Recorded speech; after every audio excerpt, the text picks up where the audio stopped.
আমার মৃত্যু হলেও আমি খুশি হব। তো এক্সপোজড হবে বাংলার প্রশাসন, তৃণমূল কংগ্রেস এবং কলকাতার পুলিশ। দেবাশিস দত্ত আধ ঘন্টা আগে তাকে জানানো হয়েছিল, ওসি মানিকতলাকে, যে এই ধরনের ঘটনা ঘটতে চলেছে। আমি জানি কলকাতা উত্তরের অধীন, বা জানে, সকলেই জানে আমি কলকাতা উত্তরের প্রার্থী, আমি তাই কলকাতা উত্তরের কথা। বেশ কিছু পুলিশ আধিকারিক আছে এবং বেশ কিছু থানার ওসি আছে, সকলে নয়, যারা তৃণমূলের দুর্বৃত্তদের থেকেও ভয়ঙ্কর। আমি তাদের সতর্ক করে দিচ্ছি, বিবেক সায় দেয় না এমন কোনো কাজ করবেন না। বাড়িতে ফিরে গিয়ে নিশ্চয়ই তো মা, বাবা, স্ত্রী, ছেলে মেয়ের সম্মুখীন হতে হয়। তারা আপনাদের এই কাজকর্ম, কালকে যেটা করলো মানিকতলা পুলিশ বা মানিকতলার ওসি, আমি তাকে ধিক্কার জানাই।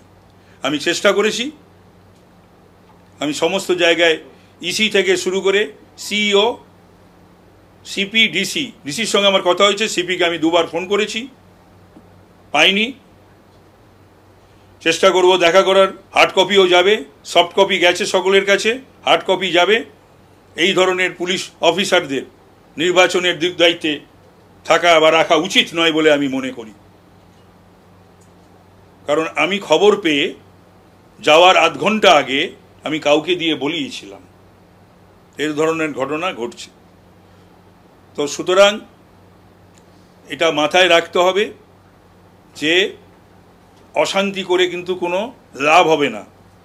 আমি তো বললাম, আবারও আই রিপিট, যে মৃত্যুও পর্যন্ত আমার কাছে অ্যাকসেপ্টেড, কিন্তু আমি এই সমস্ত অসভ্যতা আমি বরদাস্ত করব না।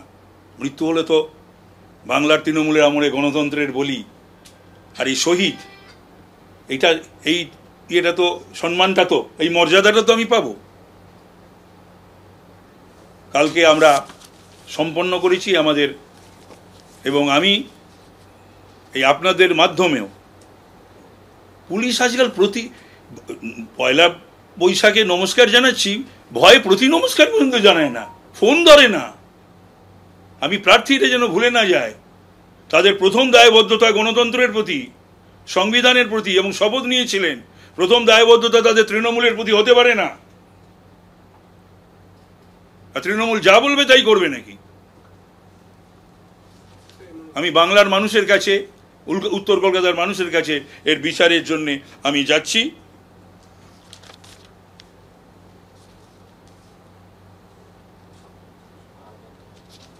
এবং যা যা করার আমি করেছি, যা যা করারও আমি করব।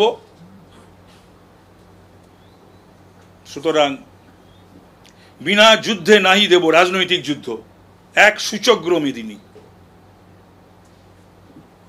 লড়ে নিতে হবে। ঘরে বসে আর এই সমস্ত দুর্বৃত্তদের প্রশ্রয় দিয়ে, আশ্রয় দিয়ে, তাদের খুঁচিয়ে এই সমস্ত কাজ যেন তারা না করে, এটাও আমি তাদের বলবো।